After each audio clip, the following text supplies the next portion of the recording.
如果一个女人可以把《孙子兵法》的核心思维运用到两性关系和个人成长上，那她的人生会开挂。今天讲点不一样的内容，《孙子兵法》。我们都知道《孙子兵法》它是世界著名的兵书之一，但这本书在中国古代，它不仅仅是一本兵书，更是哲学的经典著作。《孙子兵法》的第一大核心思维是胜战思维，非利不动，非德不用，非威不战。没有利益不要行动，没有决胜的把握不要用兵，不到危机关头不要开战。当然在情感当中，它不会像战争一样的残酷和理性，而这些思维运用到情感当中，它能够解决我们大部分的问题。比如在情感中，非利不动，它其实帮我们甄别的是我要不要跟这个人继续一段关系。很多时候我们在情感当中，我们会因为跟这个人长时间的在一起，或者说共同经历了很多，我们会用沉没成本来参与我们的重大决策。其实两个人的结合，理性来说，就是我希望跟这个人在一起，我能够获得更多的利，而这种利它可能是成长，可能是生活的改变。所以如果我跟一个人在一起，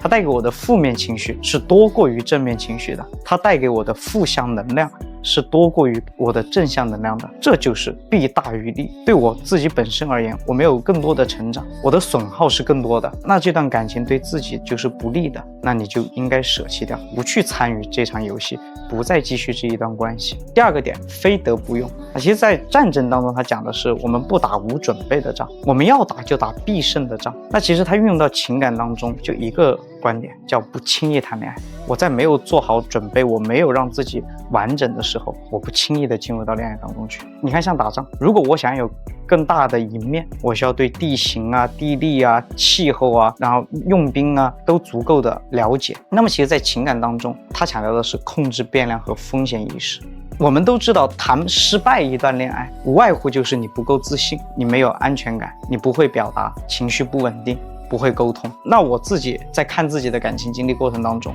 我得学会去复盘和总结，我每一段恋爱我到底输在哪，我输的那个地方，我薄弱的那个地方，那我就把它去完善，把它去提升，我让自己从不会变到会。等我把这些板块都有了一定的了解，都有了一定的提升，我再进入一段恋爱当中，是不是相对而言就会稳定一些，赢面就会更大一些，失败的概率就会小一些。其次就是风险意识，任何事情它都是有得就有失的。你从一个男人身上获得了爱，获得了一些我所想要的东西，那必然我也会付出，甚至于说是叫失去一部分东西。那你失去的那一部分东西，或者说你即将面临的一些风险，你自己是不是真的能够承受？那比如说我喜欢一个事业型的男生，他确实可能会对我的生活，甚至于对我的认知带来一些帮助，但是他不能给我一些陪伴，我就需要更多的时间去独处，这种情绪上的风险我能承受吗？你只有想清楚了，你能接受什么，你不能接受什么，进入才会让自己足够的安全。最重要的是，战争也好，谈恋爱也好，它都不一个人的事情。你不光要足够的去了解自己，你还得去了解你的对手，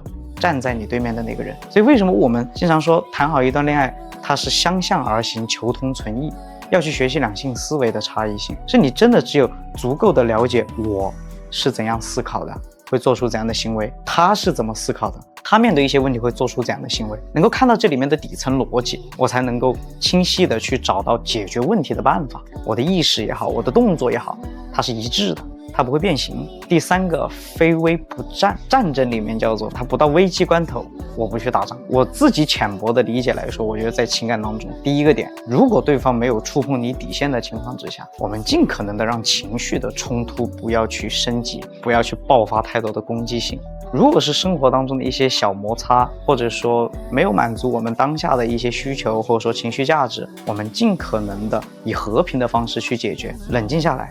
坐下来去表达自己的情绪，让对方感知到我的情绪，尽可能的去解决问题本身，而不是去攻击对方，或者说去解决掉对方这个人。第二个点，我的理解可能是相反面，战争是不到危机关头不打仗，而情感我觉得正好相反。如果我自己深陷于一种情绪危机的状态，不稳定的状态，生活低谷的一种状态，我就不进入情感。因为进入情感，正是因为两个人都会有差异，所以它难免会形成一些博弈。但这种博弈到底是正向博弈还是负向博弈，它其实取决于是两个人当下的生命状态。所以我觉得，如果我自己生命状态本身很差的一个情况之下，就不要进入到关系当中。你会更多的想要从他身上获取能量。他可能会想，我为什么要给你这么多能量？凭什么是我要付出的多？他可能会形成这样的一种负向博弈。所以你看，像圣战思维，它运用到情感当中，就是很简单清晰的3个点。第一，你得想明白你要什么。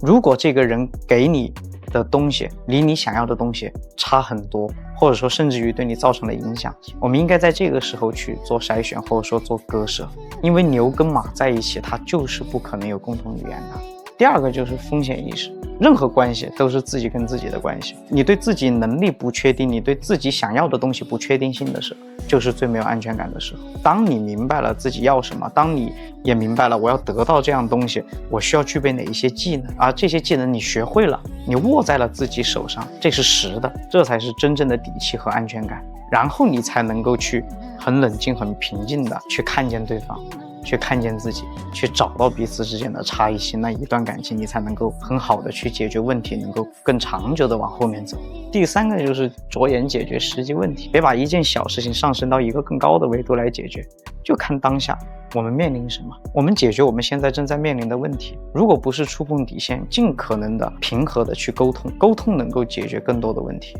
但是攻击却不能。